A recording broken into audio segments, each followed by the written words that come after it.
En 1970, el socialista Salvador Allende fue democráticamente elegido como presidente de Chile. Tras sortear muchas dificultades y conspiraciones en su contra, llegó al Palacio de la Moneda, sede del gobierno chileno, con promesas de reformas sociales bajo el brazo. Su breve mandato estuvo plagado de intrigas y traiciones que anunciaban un final empañado de sangre.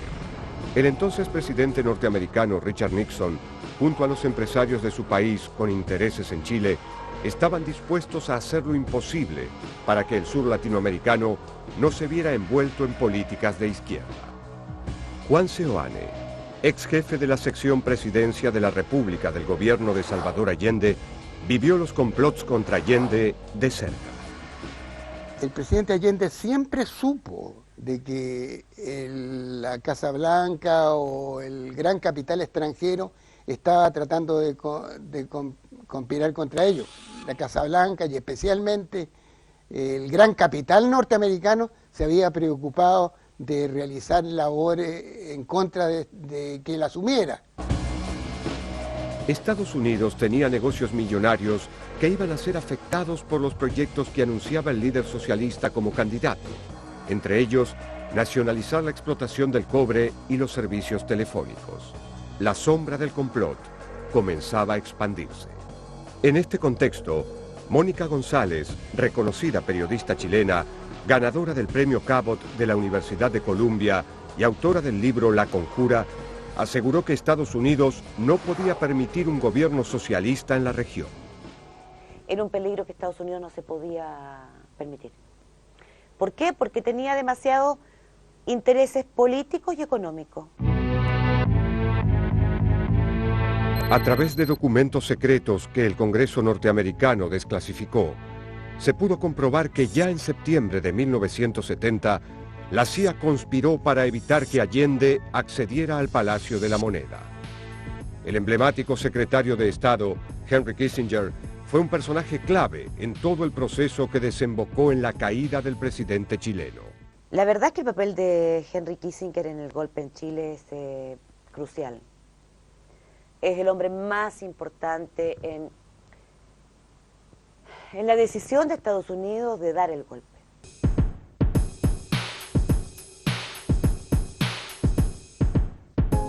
Más allá de todos los pronósticos, Salvador Allende ganó las elecciones el 4 de septiembre de 1970. Su partido, la Unidad Popular, obtuvo el 36,22% de los votos contra un 34,09% del empresario Jorge Alessandri, sustentado por la derecha, y un 27,87% de Radomiro Tomic, de la Democracia Cristiana. El partido que con el presidente en curso, Eduardo Frei Montalva a la cabeza, detentaba el poder desde 1964. Les pido que se vayan a sus casas con la alegría sana de la limpia victoria alcanzada, y que esta noche, cuando acaricien sus hijos, cuando busquen el descanso, piensen en el mañana duro que tendremos por delante, cuando tengamos que poner más pasión y más cariño para hacer cada vez más grande a Chile y cada vez más justa la vida en nuestra patria.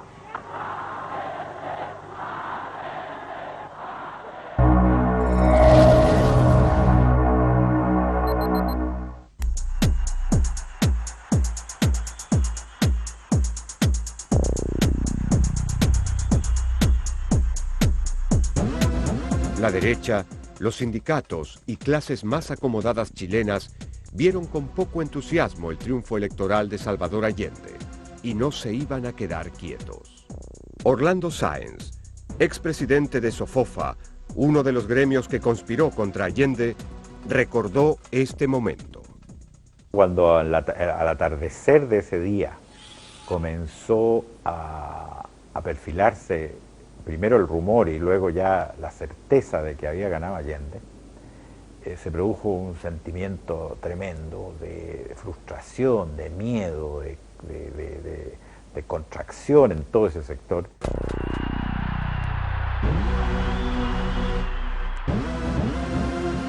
Estados Unidos solo contaba con 7 semanas para impedir que el Congreso ratificara el triunfo de Allende.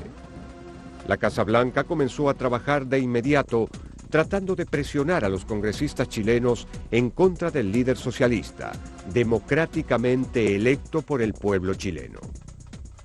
Se presionaba a la democracia cristiana, por ejemplo, que era el eje de la discusión, diciéndole que, mire, piensen ustedes lo que es Allende, la gente que lo acompaña, ustedes quieren una dictadura marxista en Chile, y con esa argumentación presionarlos para que ellos tomaran una actitud de partido, de bloquear a la candidatura de Allende. 10 días después de los comicios que declararon vencedora a Allende, el presidente de los Estados Unidos, Richard Nixon, se encontró con Kissinger para unificar criterios y diseñar las bases del complot internacional. La reunión tuvo sus resultados concretos. Según consta en documentación desclasificada, el 16 de septiembre de 1970 se puso en marcha el proyecto Fubel, que pretendía impedir la llegada de Salvador Allende al poder. El presidente norteamericano autorizó una partida de $10 millones para alcanzar este propósito. En este escenario, la CIA diseñó el Plan Track 2, que tenía como objetivo destituir a Allende a través de un golpe de Estado. Un cable secreto de la agencia del 16 de octubre de 1970 consignaba que era preferible obtener resultados antes del 24 de octubre, aunque los esfuerzos deberían continuar vigorosamente después de esta fecha. Para la Casa Blanca, el primer objetivo era neutralizar al jefe del ejército, René Schneider, un general respetuoso del orden constitucional. La CIA sabía que mientras Schneider continuara siendo la cabeza de la fuerza, el ejército no podría ser tenido en cuenta para llegar a la acción. El 22 de octubre de 1970, intentaron secuestrar al general Schneider, y en el ataque lo hirieron de muerte. La operación extremista fue apoyada por la CIA y ejecutada por grupos de derecha chilenos vinculados al ejército. Sofía Prats, hija de Carlos Prats, militar que sucedió a Schneider, afirmó quiénes asesinaron al general. Grupos de derecha que querían impedir que Salvador Allende asumiera la primera magistratura del país, confabulados también con algunos oficiales de ejército. A pocas horas de su asunción, el general Prats afirmó a los periodistas que se iba a investigar la muerte de Schneider y que esa muerte era un evidente hecho político ejecutado para conmocionar a la sociedad chilena. ¿Han tomado medidas de seguridad? Indudablemente que sí. ¿Cuáles son? Ya se le van a comunicar. General Prat, ¿esto está en manos ya de la justicia militar? Sí, señor, desde la mañana de hoy. ¿Quiénes? El juez militar ordenó la sustanciación del proceso y el fiscal Lyon ya está sustanciando. ¿Usted cree que es un hecho político concreto o que es algo general que está ocurriendo? Es un hecho político, evidentemente.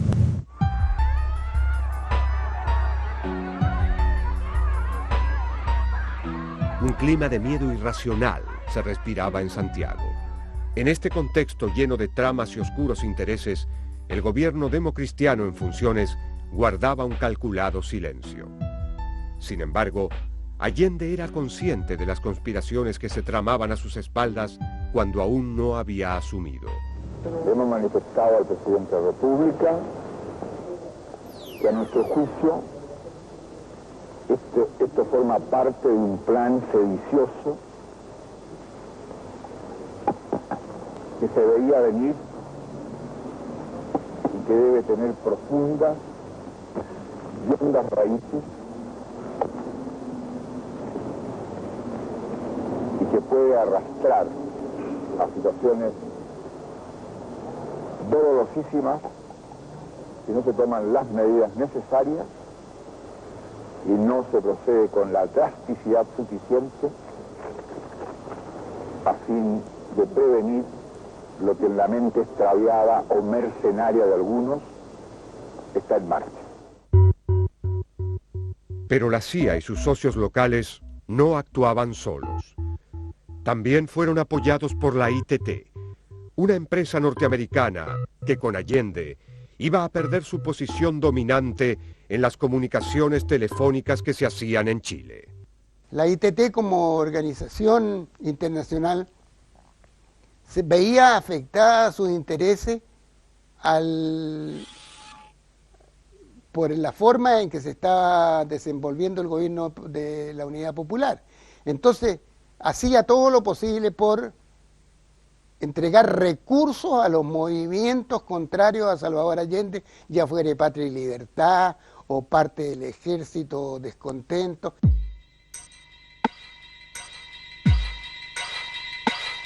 En forma paralela al Plan Track 2, se gestó a través de un carril diferente el Plan Track 1. Según consta en un reporte de la CIA, tenía el propósito de inducir al presidente Frei Montalva para que impidiera la elección de Allende en el Congreso Pleno del 24 de octubre y apoyara un golpe militar. Pero el plan no prosperó. A última hora, el presidente cambió el rumbo y se abstuvo de ceder a las presiones de la CIA. Es ver que así como hubo rastreros, vendepatria, gente que ni siquiera recibió dinero por vender a este país, a los norteamericanos, gente que nunca estaba entre las listas de los asesinos o torturadores, pero que tienen las manos manchadísimas de sangre. Hubo gente que habiendo recibido muchas cosas, muchas ofertas, no las aceptó y mantuvo una actitud republicana y digna. Y yo creo que es el caso de Frei Montalva.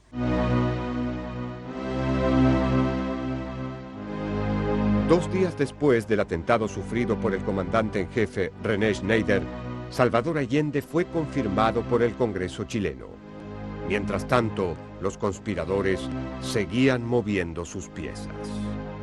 El Congreso Pleno proclama presidente de la República para el periodo comprendido entre el 3 de noviembre de 1970 y 3 de noviembre de 1976 al ciudadano Salvador Allende Gossen. Se levanta la sesión.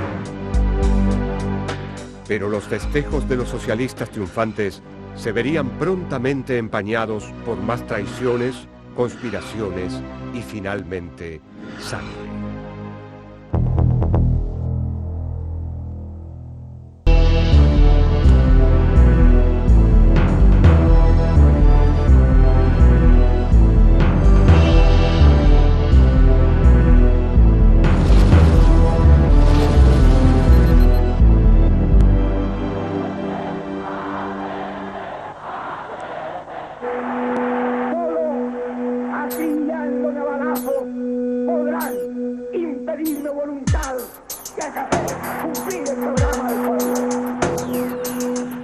Salvador Allende asumió la presidencia de Chile el 4 de noviembre de 1970. Los 2 meses que se sucedieron entre las elecciones y su toma del poder estuvieron plagados de complots, traiciones y violencia. Y aquí en Chile, entre la etapa después de la elección hasta la toma del poder, ¿no?, vivimos un clima permanente de conspiración. Allende asumió el gobierno en Chile y, tal como temía la administración de Richard Nixon, cumplió sus promesas. Quien, como candidato, había propuesto a su electorado una vía chilena al socialismo, aumentó los salarios de los trabajadores, congeló los precios de artículos de primera necesidad e impuso la distribución gratuita de leche. Además, fomentó una reforma agraria, estatizó la compañía de teléfonos que era manejada por la norteamericana ITT y nacionalizó la banca en más del 90%.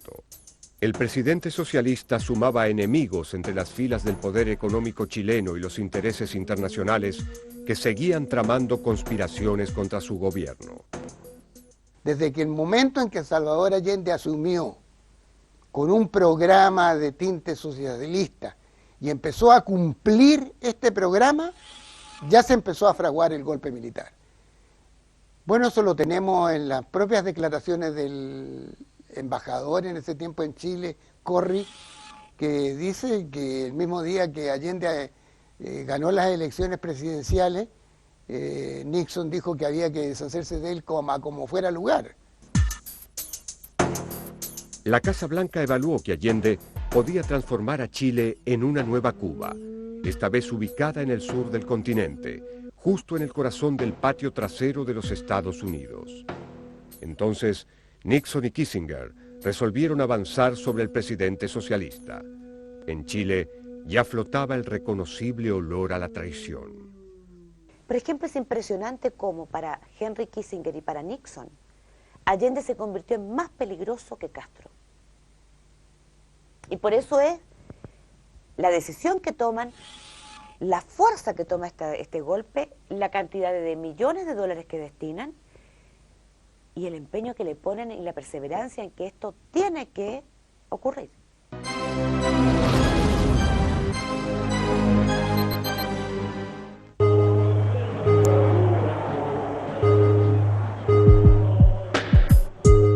La imagen de cambio social que aseguraba Allende rindió sus frutos.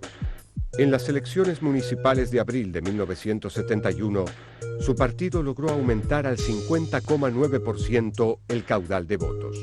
Pero sus detractores seguían conspirando para derrocarlo.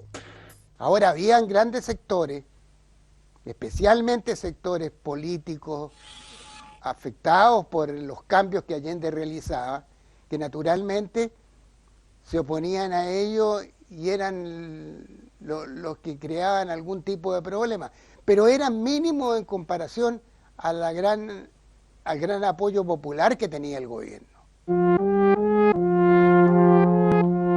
En este contexto, la Unidad Popular tomó una medida que afectaría enormes intereses creados al nacionalizar la principal fuente de riqueza chilena, los yacimientos de cobre, expropiando a las empresas norteamericanas Anaconda y Kennecott.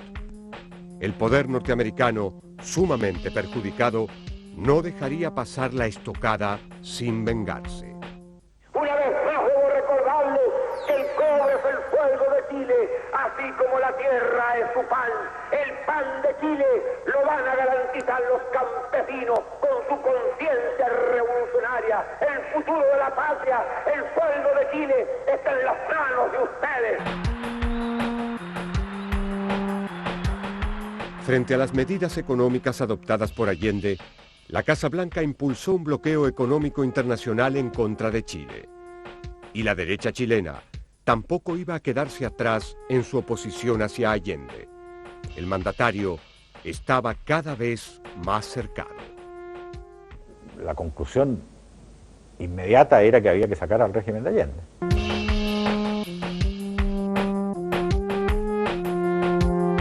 Durante los siguientes 3 años, los programas de asistencia económica provenientes de Estados Unidos desaparecieron y el Banco Mundial no autorizó ningún préstamo nuevo. Allende era consciente de que esto era en repudio a sus reformas. La represalia tenía cara de complot. Félix Huerta, quien formaba parte del círculo de asesores presidenciales, constató que Allende esperaba una reacción del poder económico frente al plan impulsado por el gobierno de la Unidad Popular. Él sabía que si se afectaba, por ejemplo, la propiedad de las grandes empresas mineras, iba a haber una reacción de parte de esas empresas y del gobierno norteamericano. Y todo el mundo lo sabía, o sea, eso no era una sorpresa, digamos. En tanto, mientras la empresa norteamericana ITT seguía presionando contra Allende, un tribunal de París decretó el embargo de una carga de mineral chileno. El proceso fue iniciado por la compañía Kennecott contra el gobierno de Chile, que había nacionalizado los yacimientos de cobre. Frente a estos hechos políticos y jurídicos, Allende seguía denunciando la conspiración contra su plan de gobierno. Nadie lo escuchaba.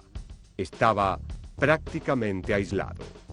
Porque no se trata de una agresión abierta, que haya sido declarada sin embozo ante la faz del mundo. Es un ataque siempre oblicuo, subterráneo, sinuoso, pero no por eso menos lesivo para Chile. Nos encontramos frente a fuerzas que operan en la penumbra y somos víctimas de una clara agresión. 2 empresas que integran el núcleo central de las grandes compañías transnacionales, que clavaron sus garras en mi país, la International Telegraph and Telephone Company y la Kennecott Copper Corporation, se propusieron manejar nuestra vida política.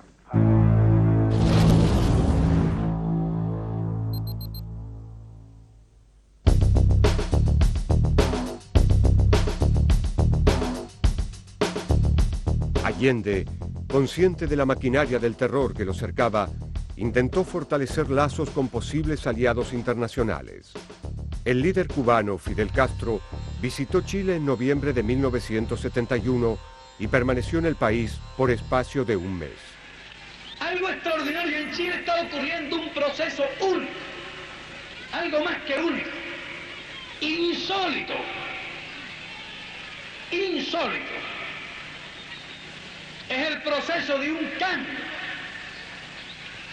es un proceso revolucionario donde los revolucionarios tratan de llevar adelante los cambios pacíficamente. Un proceso único, prácticamente el primero en la historia de la humanidad. El mismo Allende devolvió la visita a Fidel Castro en Cuba en diciembre de 1972 durante una gira por diversos países. En plena Guerra Fría, la relación no fue bien vista por los ojos de Occidente. Nosotros no someteremos jamás a ningún organismo internacional nuestra libertad de pueblo soberano para tener relaciones con quien queramos. Y en el caso de Cuba, será para nosotros profundamente satisfactorio el establecer las relaciones cuando, cómo y en el momento más oportuno.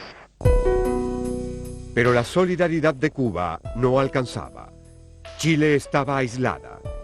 La maquinaria instrumentada por Estados Unidos y la derecha chilena funcionaba.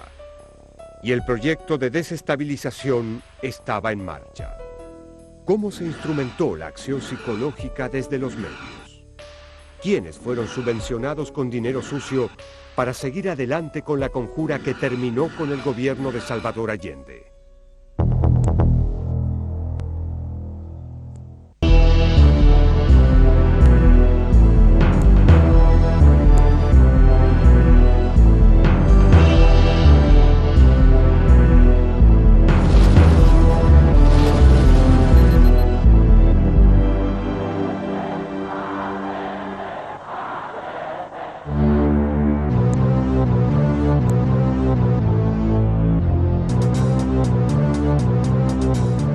En 1972, tras 2 años de mandato popular, Salvador Allende gobernaba con muchas dificultades.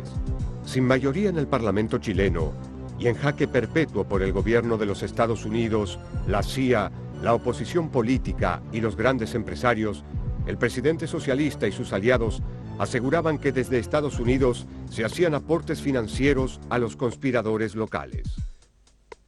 Era ayuda de los empresarios chilenos, pero también de muchos empresariados extranjeros, claro.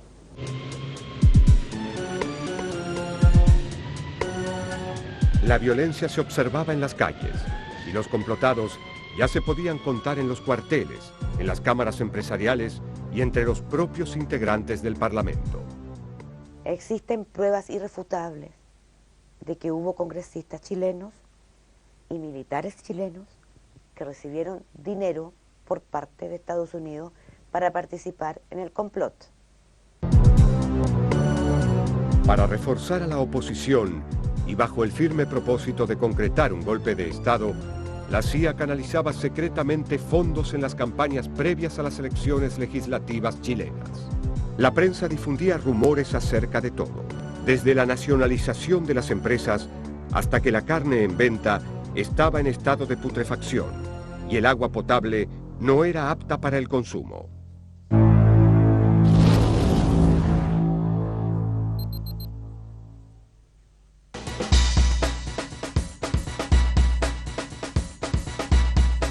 Ante la escasez de productos que comenzaba a advertirse en los mercados, el 2 de diciembre de 1971 se organizó la Marcha de las Cacerolas. Detrás de este reclamo, una vez más la mano de la CIA manejaba los hilos del complot. La única que participaron son viejas ricas, ociosas, viejas que lo único que hacen es sentarse en el poto que tienen, nada más. Mientras el poder económico golpeaba al gobierno con desabastecimiento y rumores infundados, los generales chilenos se reunían en la clandestinidad. Javier Palacios, el primer general que ingresó a La Moneda en la jornada del golpe de Estado, rememoró las preocupaciones de los oficiales antes de la escalada militar. En las reuniones era primero la inquietud de ver las cosas que estaban sucediendo, los errores que cometía el gobierno, las actitudes de los colaboradores, ministros y agregados que tenía.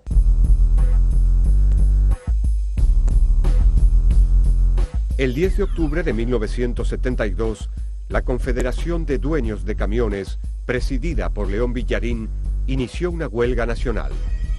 El motivo fue el rechazo al proyecto del gobierno de crear una compañía estatal de transporte. Pronto se plegaron el comercio y la pequeña industria. El primer acto importante dentro de que hubo de afectar Salvador Allende fue digamos, la paralización del transporte de carga. Ese fue un hecho que creó mucho problema porque al paralizarse esto hubo un natural desabastecimiento de toda la población y esto afectaba la imagen del gobierno.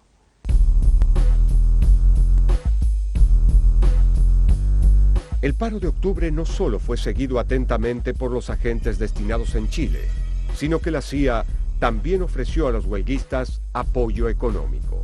Se le entregó a cada camionero paralizado una cantidad por día. Y esas platas se canalizaron a través de la Confederación de la Producción y el Comercio. El mismo Orlando Sáenz cuenta que hacían giras por América Latina y Europa, donde se recolectaban esas platas e ingresaban de manera negra. Eran dólares constantes y sonantes.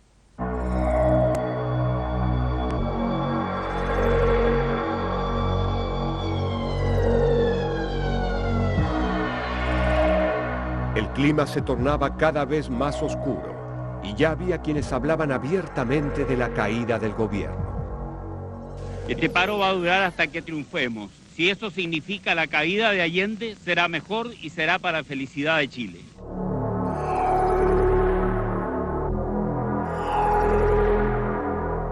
Con la atenta mirada de Estados Unidos, la conjura de las Fuerzas Armadas comenzó a urdirse desde Valparaíso, donde oficiales de la Marina, la Fuerza Aérea, el Ejército y Carabineros habían empezado a reunirse en secreto para planificar el derrocamiento de Allende. La Marina fue, yo diría, ciertamente la primera en comenzar a desarrollar un contacto metódico y cada vez más alto con los sectores civiles detractores del régimen, que no solo eran los empresarios. Primero yo diría que fue la Marina, después fue la Fuerza Aérea y en última instancia el Ejército y Carabineros.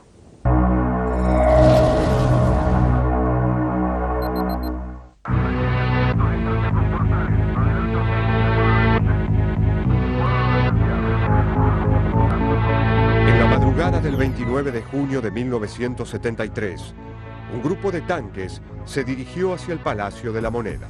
La asonada militar, conocida como el tanquetazo, fue repelida por las fuerzas leales del ejército. Y a la noche, en medio de la euforia popular, Allende agradeció al general Prats y también al general Augusto Pinochet, quien hasta ese momento respaldaba al gobierno socialista. El comandante en jefe del ejército, junto con los generales Pinochet, Pickering, Urbina y Sepúlveda, trazó el plan para reprimir a los subversivos.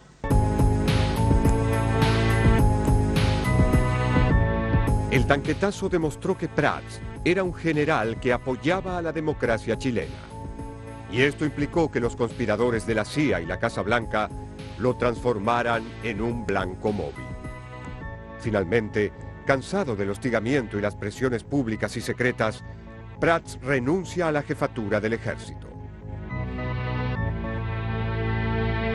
Él considera que renunciando podría ser que la persona que lo sucediera, que había manifestado y expresado reiteradamente que él estaba por respetar los principios constitucionales del rol del ejército, que era Pinochet, pensaba que él quizás podría lograr lo que él no había logrado y por eso renuncia. En ese momento, quien iba a ser el sucesor del general Prats se mostró indignado frente a la actitud de sus compañeros. Era nada más ni nada menos que el leal general Augusto Pinochet, que estaba a punto de convertirse en un traidor. El general Pinochet se sumó a la conspiración, llamémoslo así, muy al final. Incluso hay historias sobre eso, ¿no? Hay historias de que, por ejemplo, él como segundo del ejército fue de los más duros en la represión del tanquetazo que ocurrió 3 meses antes del golpe. La designación de Pinochet coincidió con los planes golpistas. Este general era conocido en Washington y cumplió con todas las expectativas. Durante 17 años sería el dueño de la vida y la muerte en Chile. ¿Por qué uno de los hombres de confianza de Allende tomaría la decisión de marchar por la vía sediciosa? ¿Qué hizo cambiar de opinión a Pinochet y encabezar uno de los golpes de Estado más sangrientos de la historia latinoamericana?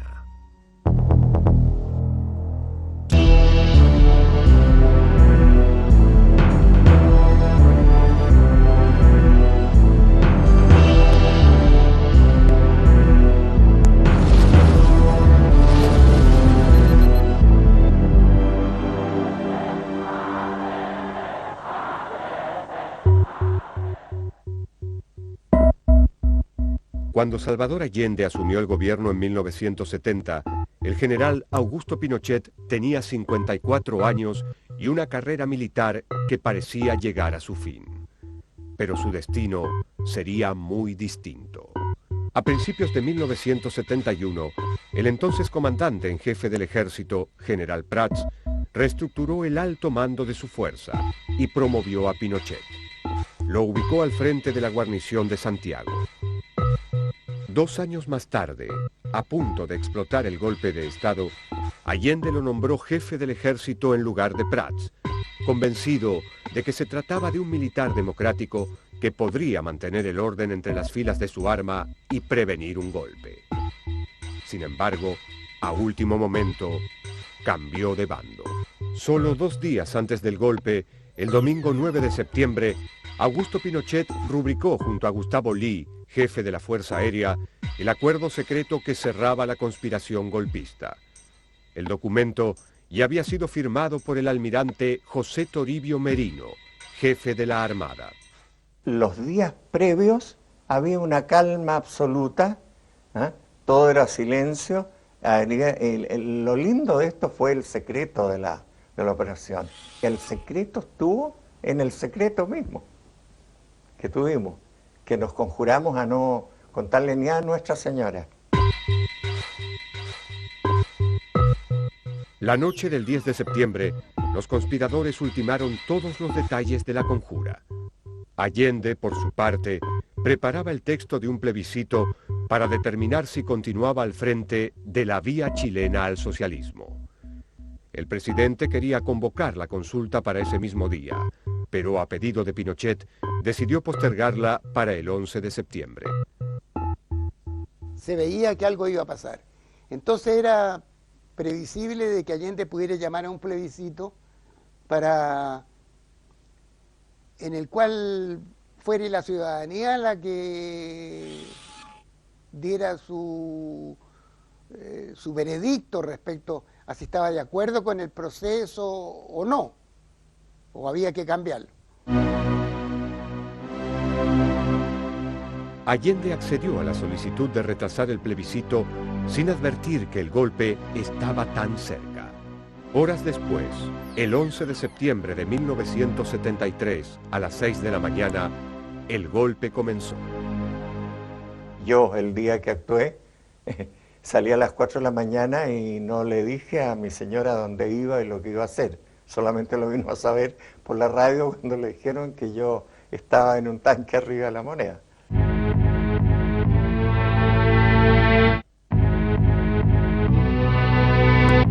El golpe se inició en la costa de Valparaíso con el envío de tropas navales chilenas a Santiago.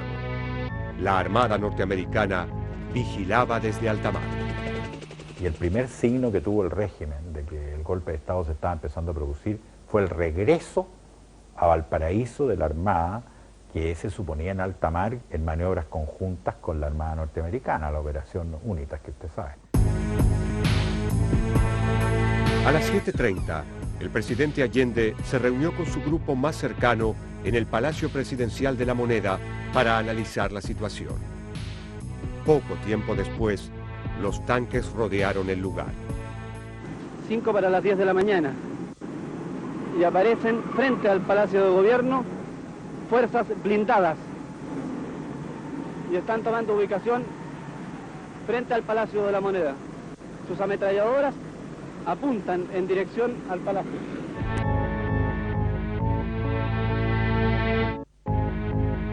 Mientras tanto, el jefe del ejército, Augusto Pinochet, dirigía las tropas golpistas utilizando como base el cuartel cordillerano de Peñalolén. Hay que impedir la salida, hay que tomarlo preso. Y también hablé posteriormente con el edecán naval, quien me confirmó de que Allende está en La Moneda. Entonces hay que estar listos para actuar sobre eso. No vale matar la perra, sacar la oveja. Los militares complotados querían evitar que Allende movilizara a los campesinos y obreros de Chile. Entonces, cuando nadie lo esperaba, ofrecieron al presidente socialista un avión para que saliera del país. Pero el avión era otra trampa de los golpistas. Para Pinochet, ese avión era la manera más rápida y limpia de asesinar a Allende. Se mantiene el presidente a sacarlo del país, pero el avión se cae y cuando vaya a volar. Allende no cayó en la trampa. El presidente chileno ya había resuelto defender el Palacio de la Moneda, aunque ello le costara la vida. ¿Cuál es la situación que se observa ahora? Saliendo de la Moneda. Mire, yo vengo saliendo de La Moneda y el presidente está decidido a mantener el gobierno. Eso es lo que él dijo y no tiene ninguna vacilación al respecto. A las 8:40 se escuchó por radio la proclama de los militares golpistas. Las Fuerzas Armadas y Carabineros de Chile declaran, primero, que el señor presidente de la República debe proceder a la inmediata entrega de su alto cargo a las Fuerzas Armadas y Carabineros de Chile. Segundo, que las Fuerzas Armadas y el Cuerpo de Carabineros de Chile están unidos para iniciar la histórica y responsable misión de luchar por la liberación de la patria del yugo marxista y la restauración del orden y de la institucionalidad. Firmado Augusto Pinochet Ugarte, general de ejército, comandante en jefe del ejército. Toribio Merino Castro, almirante, comandante en jefe de la Armada. Gustavo Lee Guzmán, general del aire, comandante en jefe de la Fuerza Aérea de Chile. Y César Mendoza Durán, general, director general de Carabineros de Chile.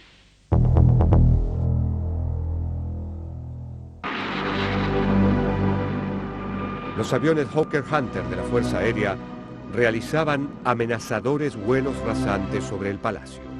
Por las ventanas del edificio, la escolta presidencial y el propio Allende, ametralladora en mano, trataban en vano de defenderse. Los tanques ya habían disparado sobre la enorme puerta colonial del palacio y se sucedían las ráfagas de fusiles automáticos. Son las 10:15. Hace 25 minutos que comenzó el baleo y el fuego se mantiene incesantemente. Allende pronunció su último discurso por vía telefónica.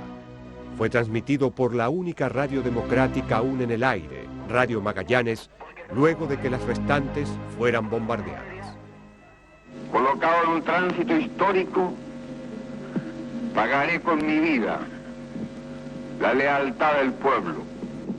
Tienen la fuerza, podrán avasallarnos,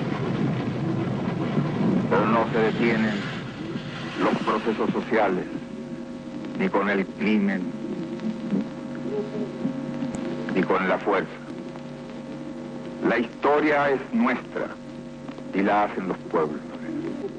Sigan ustedes sabiendo que mucho más temprano que tarde, de nuevo, abrirán las grandes alamedas por donde pase el hombre libre para construir una sociedad mejor. ¡Viva Chile! ¡Viva el pueblo! ¡Vivan los trabajadores!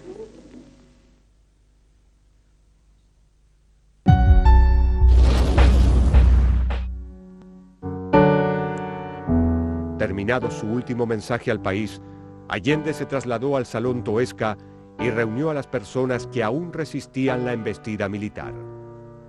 Allí pidió que se fueran aquellos que no estaban comprometidos a luchar, que no tuviesen armas, que no supieran disparar, que padecieran alguna enfermedad o defecto físico o alguna causa que les impidiera combatir. Muchos de sus hombres se quedaron a pelear junto a él. Entonces yo reuní al resto de los funcionarios de investigaciones, que éramos 17 en total en ese momento, y les dije que el presidente nos liberaba de este servicio y que se podían retirar.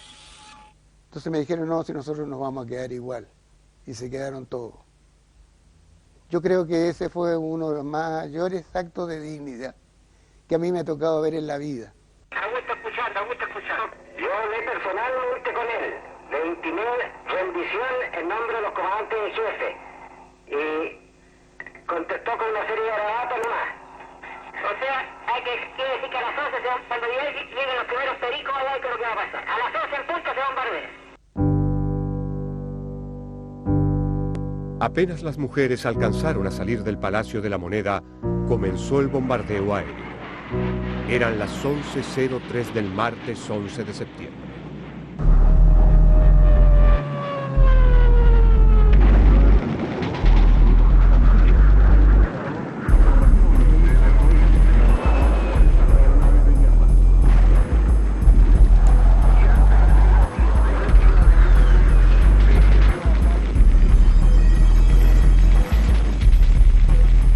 Con la primera bomba comenzaron los derrumbes y el fuego. Todo era horror y confusión.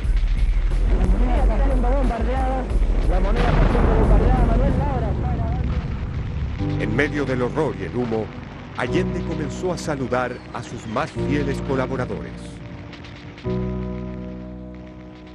Allende se empezó a despedir de todos los que estaban puestos en la fila, uno a uno, pasó al lado mío, se despidió de mí, siguió hacia el fondo, se fue corriendo hacia el lado de esas dependencias y se perdió en ese pasillo hacia el fondo donde seguía la fila. Casi a poco rato viene de allá unos médicos y dice, el presidente murió. Allende se suicidó con una ametralladora que le había regalado Fidel Castro, la misma arma con la que había resistido durante 6 horas. La historia chilena había sido marcada con sangre y fuego. Por el sector de la calle Moneda, un vehículo... Los soldados, al mando del general Javier Palacios, ingresaron por la puerta de la calle Morandé 80. Subieron las escaleras y después de recibir la orden, se encontraron con el cadáver de Salvador Allende. Palacios reconoció el cuerpo de Allende por el reloj. Yo de inmediato, una vez sucedió esto, comuniqué al de quien yo dependía, el general Brady, que era el comandante de la guarnición de Santiago, y prácticamente todas las tropas que estábamos actuando ahí. Misión cumplida, moneda tomada, presidente muerto. Ni bien la noticia llegó a los altos mandos, Las órdenes de Pinochet no se hicieron esperar. Que le echen en un cajón, en un parque, un avión viejo, junto con la familia, que el entierro lo hagan en otra parte en Cuba. Vamos a tener una pelota para el entierro, si este gallo está para morir, tuvo problemas.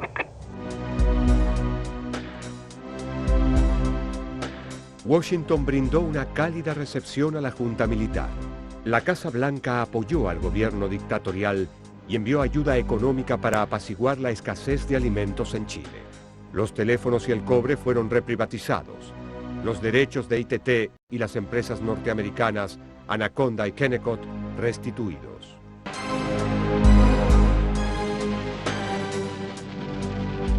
El golpe de Estado fue el resultado de un plan organizado y financiado por la CIA. Esta agencia de inteligencia actuó con la autorización del presidente Nixon, que tenía una posición conservadora sobre la política internacional. En un mundo bipolar, donde aún se enfrentaban los Estados Unidos y la Unión Soviética, no había espacio para las experiencias socialistas al sur de América Latina, ni siquiera aquellas democráticamente electas. En Chile, ya nada fue como antes.